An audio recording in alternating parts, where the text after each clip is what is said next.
Austin Paralympic swimmer Lizzi Smith. Lizzi Smith. Lizzi Smith. Smith will swim for Team USA in the upcoming Paralympic Games in Rio. Lizzi described a journey not without hurdles.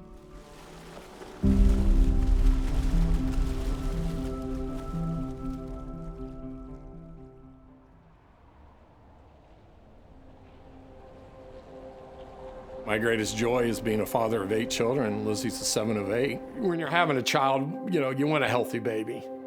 I had a condition called amniotic band syndrome. So as a result, I was born without my left forearm.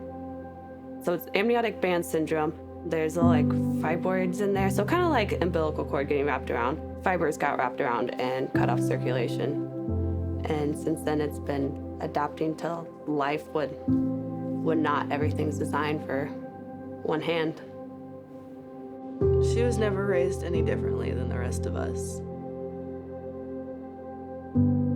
It was very normalized from the beginning. There's an understanding that there's going to be difficulties and complications physically in her life, but that's nothing that can't be overcome.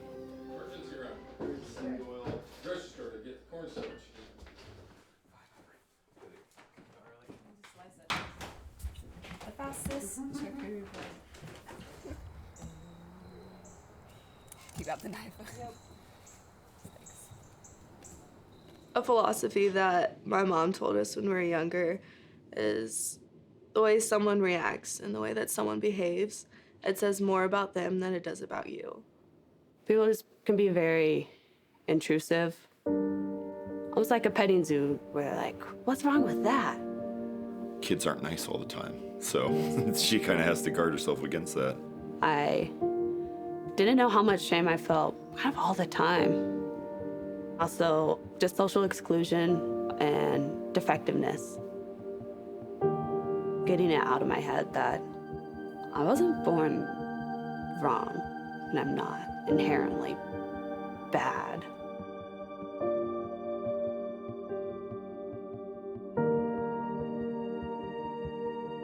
When we walked, her arm was almost concealed in a way, and if she was wearing a jacket, she would tuck the sleeve into the jacket pocket to make it look like maybe her arm was just resting inside. But a little bit, it kind of broke my heart. I felt like this is like my secret to hide, and it's hard to feel like you're carrying a secret that is your body. So it was a part of my identity that I never wanted to look at.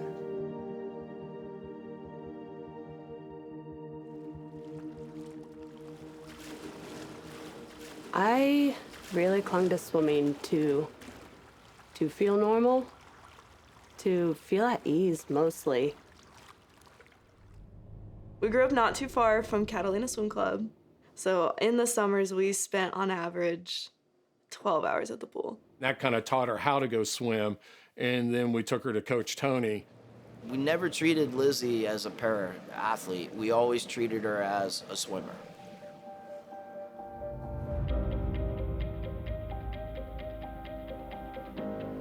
We got Lizzi started into a program, started giving her the basic development of swimming. She struggled. It wasn't like it just came naturally. Part of that was I knew she was going to have to get physically stronger. Trying to do weight training when someone only has one hand takes some adaptive thinking. When you're a one-handed swimmer, you've got to find places where you can gain on the other swimmers. So she learned to do that at the walls.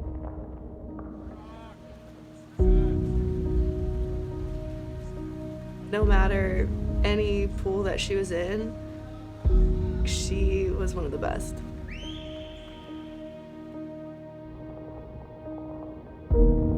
People will say, you're really good for someone with one arm. But I don't want to be good for one arm. I want to be great.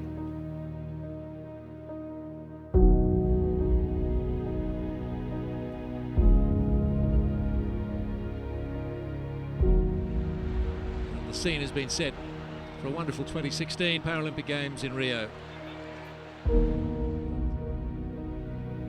Learning how to gear up for the biggest competition of your life this was everything and I had to do it perfect.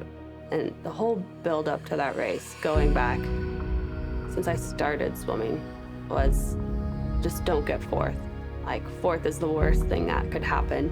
So you have to know your game plan going in, and mine is hood up, headphones in, listen to my tempo being counted out. And then starts the call room process. Instead of thinking of winning, like, how am I gonna get gold? It was, how am I not gonna get fourth? When she goes by in front of us, she's 20 meters away and she's in first place. 20 meters in first place. Next thing, she starts popping up higher out of the water. Everybody's like slowly closing the gap that she had built there. So I could see the girl next to me gaining speed and coming up on me. It was just like a slow motion nightmare. And then when I turned around to see the time, my heart just shattered instantly. I got fourth by 100th of a second. That close. It broke her heart. It broke all of our hearts. Oh, that's that feeling. That's that feeling of defectiveness that's telling me before a race that you don't deserve to win. You'll probably get fourth. That release that she needed after Rio was the fear of failure. She needed to get that off of her back. She finally gets to Austin and has coffee with Coach Ian Crocker. And she got inspired. She's like, nope. She's like, I'm moving on. She's like, Rio's in the past. It's time to start thinking about Tokyo. Tonight, all bar a few of the National Paralympic delegations will parade into this magnificent stadium here in the heart of Tokyo. It feels like something really special is going to be happening here tonight. All those pre-games fears can be left behind now. So I learned that it's okay, that I'm way more than a race or any performance. It is not the end race of life. Like, this story is just beginning. My coach Ian said, hey, after this, if you don't want to swim, if you don't want to be a swimmer, that changes nothing. That does not affect how much I love you.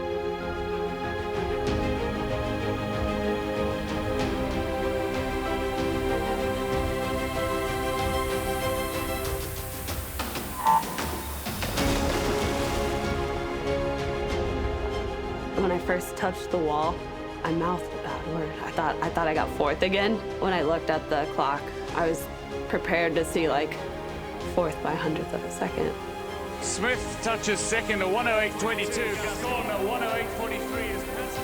She takes a deep breath as she's back against the wall. She puts her head back, and there's just like this, there's a release that you can like physically see in her. The most proud was seeing her take that deep breath at that point and just being able to like, woof, just bring the entire thing into herself and realize that she had like actually accomplished what she had set out to do a long time ago.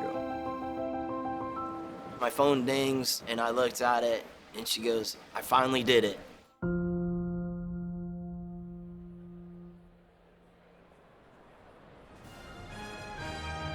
We are honored to have several of our Hoosier Olympians and Para-Olympians in today's game.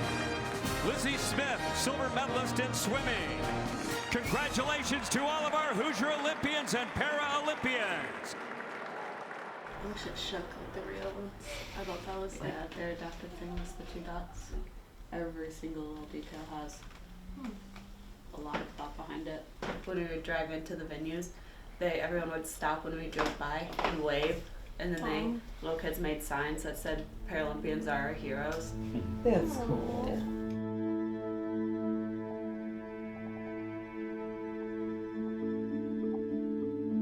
The biggest lie I thought about myself was that no one wanted to be around me.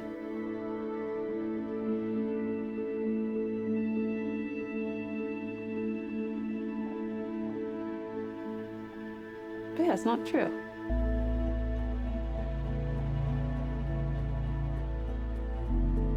It's my mission to make sure that no little kid ever feels that. For other little girls who are growing up and they don't feel like they fit in, they don't feel like they belong, They need someone like Lizzi to see and to see themselves in her.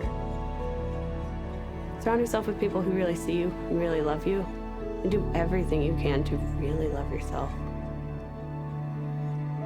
Lizzie's more than a swimmer. Lizzie's way more than a swimmer. That's just something she does. She competes, but she's more. I'm happy with where I'm at now, but I don't want to settle. I want to give myself a way better shot at getting gold.